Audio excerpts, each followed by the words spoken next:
안녕하세요. 오늘은 정말 흥미로운 철학적 맞대결을 한번 파헤쳐 볼까 하는데요. 회의주의 철학의 거장 데이비드 휴մ, 그리고 전통적인 기독교 신앙이 정면으로 부딪히는 지점들을 살펴보겠습니다. 자, 이 모든 논쟁의 한가운데 있는 아주 도발적인 질문부터 시작해 볼까요? 만약 신은 우리의 오감으로 경험할 수 없다면 도대체 신이 존재한다는 걸 어떻게 알 수 있을까요? 바로 이 질문에서 흉과 기독교는 완전히 다른 길로 갈라서게 됩니다. 자, 그럼 먼저 이 논쟁의 포문을 연 도전자부터 만나보시죠.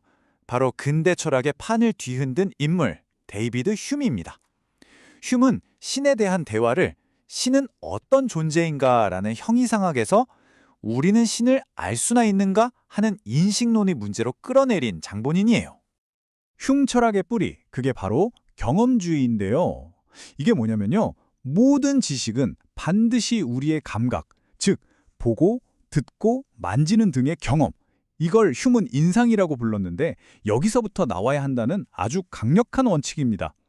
그러니까 휴한테는 우리 오감으로 느낄 수 없는 아이디어는 진짜 지식이라고 할 수 없었던 거죠. 그럼 휴은 이 경험주의라는 날카로운 칼을 어떻게 썼을까요? 당시에는 이렇게 정교한 세상을 보세요. 당연히 똑똑한 설계자가 있겠죠. 이런 식의 논리가 아주 흔했거든요. 그런데 휴은 여기에 찬물을 끼얹는 겁니다.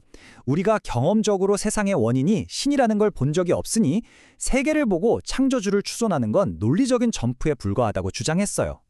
그래서 휴이 내린 최종 결론이 바로 이겁니다. 종교는 이성적인 판단의 결과물이 아니라 인간의 나약함, 그러니까 두려움이나 무지, 불안 같은 감정에서 비롯된 거라는 거죠. 신은 진짜로 있는 게 아니라 우리 마음이 만들어낸 일종의 심리적 그림자 같은 거라고 봤습니다. 자, 이제 무대를 반대편으로 한번 옮겨볼까요? 바로 전통적인 기독교 유실론인데요. 이 세계관은 흉과는 출발선부터가 완전히 다릅니다. 바로 이 지점이에요. 이 표를 보시면 두 세계관의 근본적인 차이가 한눈에 들어오죠. 휴맥의 지식의 시작이 인간의 경험이라면 기독교에서는 하나님의 자기 계시가 그 시작점이라는 겁니다. 우리가 신을 찾아내는 게 아니라 신이 우리에게 자신을 보여주셨다는 거죠. 완전히 다른 이야기죠. 바로 이 계시라는 개념이 정말 핵심인데요. 기독교에서는 신을 우리가 실험실에서 연구하는 대상으로 보지 않아요. 오히려 우리에게 먼저 말을 걸고 자신을 알려주시는 인격적인 주체로 보는 거죠. 그러니까 지식의 주도권이 우리 인간이 아니라 신에게 있다는 생각이에요. 그래서 바로 이런 유명한 말이 나오게 됩니다. 히포의 아우구스티누스가 남긴 말이죠. 나는 이해하기 위해 믿는다. 이게 무슨 뜻이냐면 믿음이랑 이성이 서로 싸우는 게 아니라는 거예요. 오히려 믿음이라는 단단한 땅 위에 서야 이성이라는 도구로 세상을 제대로 이해할 수 있다는 거죠. 자, 그럼 이제 이 두 세계관이 실제로 부딪히면 어떤 불꽃이 튀는지 한번 나란히 놓고 제대로 비교해 보겠습니다. 여기서부터가 진짜 재밌어집니다. 이렇게 표로 정리하니까 차이가 정말 선명하게 보이죠? 자, 보세요. 지식을 어떻게 얻느냐, 즉 인식론부터가 달라요. 휴은 경험주의, 기독교는 계시. 이 첫 단추가 다르니까 뒤따라오는 모든 결론이 달라질 수밖에 없는 거예요. 신의 존재에 대해서도 휴은 알 수 없는 가설이라고 선을 긋지만 기독교는 초월적인 실제라고 확신하죠. 종교의 본질도 마찬가지예요. 휴한테는 그냥 인간 감정의 문제인데 기독교에서는 신의 부름에 대한 우리의 응답이 되는 거고요. 자, 그럼 이제 마지막 단계로 기독교적인 관점에서는 휴의 철학을 구체적으로 어떻게 비판하는지 한번 짚어보겠습니다. 크게 4가지 핵심 포인트가 있어요. 첫 번째 비판은 휴의 시스템 자체가 닫힌 문과 같다는 거예요. 지식은 오직 오감으로만 얻을 수 있다. 이렇게 처음부터 못을 박아버리면 그 문 밖에서 들어오려는 다른 가능성, 예를 들면 신의 계시 같은 건 아예 들어와 보지도 못하고 차단된다는 거죠. 두 번째는 심리학적 환원주의라는 건데요. 말이 좀 어렵죠? 쉽게 말해서 종교를 그냥 인간의 심리 문제로 축소시켜버린다는 비판이에요.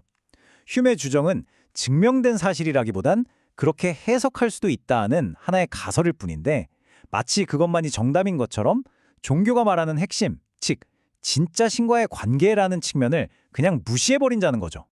세 번째는 존재론적 불충분성입니다. 이건 뭐냐면 휴의 철학은 애초에 왜 세상이 존재하는가 같은 아주 근본적인 질문에 대해 그건 알 수 없어 라고 그냥 넘어간다는 거예요. 그런데 기독교 신학은 바로 그 질문에 대해 모든 존재의 근원이신 하나님이라는 아주 명확하고 포괄적인 답을 제시한다는 거죠. 마지막 네 번째 비판은 윤리 문제로 이어집니다.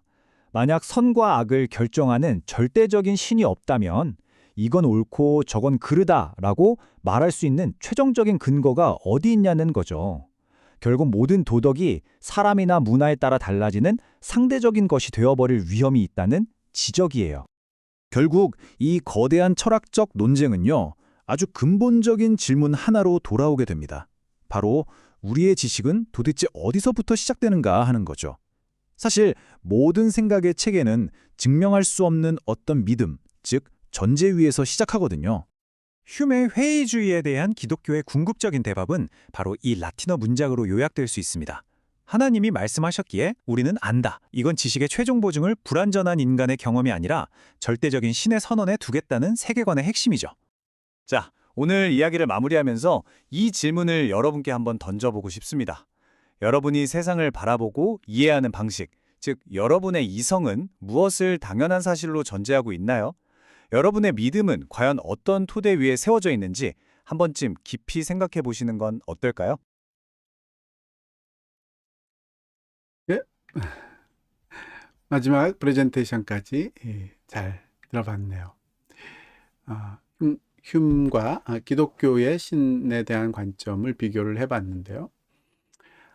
기독교와 흉의 관점의 핵심적인 차이는 계시를 말하자면 삶의 원인으로 삼을 수 있느냐 없느냐, 뭔가를 안다, 뭔가를 이해한다 라는 것의 근원에 하나님으로부터 오는 계시라는 것을 받아들일 수 있느냐 없느냐, 이 부분이 이제 제일 큰 차이점이겠죠. 전통적으로 서구 기독교 사회에서는 하나님이 자신을 계시하신 면을 있기 때문에 인간이 하나님을 알 수 있다라고 생각한 그 부분이 이제 굉장히 강하게 문화 속에 녹아 있었다면 이 부분에 이제 문제 제기를 한 거죠. 그래서 그 부분을 자연스럽게 받아들였던 사람들은 하나님을 알 수 있느냐 없느냐는 더 이상 질문의 대상이 되지 않고 하나님이 어떤 분이신가가 항상 관심의 대상이었다면 휴미 그 부분을 이제 완전히 처음으로 다시 끌어내린 거죠. 하나님을 알 수 있느냐 없느냐부터 먼저 우리가 확인을 해야 된다. 그런데 인간이 안다는 것은 경험을 통해서 확인된 것만 안다라고 할 수 있기 때문에 인간의 육체의 오감을 통해서 경험되지 않는 신은 절대로 알 수가 없다. 즉 신이 자신을 계시해 준다. 뭐 이런 말들은 말하자면 인간이 감정적인 자기 바램, 즉 인간이 갖고 있는 감정적인 요인들 때문에 필요에 의해서 자신들이 허구를 만들어낸 것일 뿐이지 실제 지식이 될 수가 없다. 이런 개념이 이제 휴메의 전통적인 서구 기독교 세계의 세계관에 대한 도전이었죠. 그걸 이제 굉장히 많은 사람들이 의미 있게 받아들였다는 사실이 역사적인 사실이어서 안타깝지만 뭐 어쩔 수 없는 그런 면이긴 한데 적어도 그것을 받아들이는 것, 휴메 생각을 받아들이는 것이 이성적으로 발전된 모습이다, 계몽된 모습이다라는 생각은 도저히 납득이 가지 않는 그런 면이 있네요. 오히려 거꾸로 프레젠테이션에서도 정리한 대로 그렇게 되면 지식의 세계를 즉 뭔가를 안다는 세계를 감각의 세계, 감각으로 인간의 오감으로 알 수 있는 그런 세계로만 한정짓는, 즉 지식의 세계를 굉장히 좁은 범위로 닫힌 세계관을 만드는, 말하자면 플라톤식으로 얘기하면 동굴이 전부다, 동굴 안이 전부다 라고 이야기하는, 주장하는 그런 결론이 되겠죠. 또 모든 신이라든지 영혼이라든지 뭐 이런 개념들을 다 필요에 의한 심리적 필요에 의한 허구라고 생각을 하기 때문에 일종의 심리학적 환원주의다 이렇게 표현을 한. 그러니까 그것이 뭐 그렇게 생각해 볼 수는 있지만 그것이 그 해석도 맞다라는 것을 밝힐 근거가 있는 건 아닌 거니까요. 그러니까 말하자면 이제 모든 것을 그런 식으로 심리학적 필요성 때문에 생겨나는 것이다라고 말하는 심리학적 환원주의에 빠져버린 그런 면이 되는 거고요. 또 모든 사람에게 공통되다 또는 객관적이다라고 할 수 없는 그런 감각적 요소, 감각적 경험의 감각적 경험을 지식의 근원으로 삼는다는 것은 지식의 토대 자체를 무너뜨리는 그런 요소가 있다라고 보여지고요. 마지막으로는 이제 윤리적인 문제, 정말로 선과 악의 문제 이런 것들을 이제 객관적인 선과 악의 문제, 선과 악에 대한 개념들을 잃어버리게 되는 그런 요소가 따라오겠죠.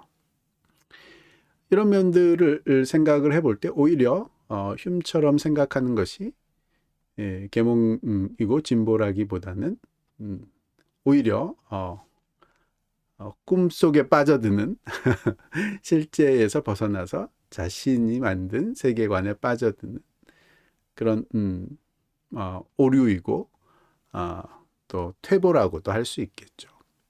제가 보기에는 오히려 그렇게 판단하는 것이 더 맞지 않나 그런 생각이 드네요.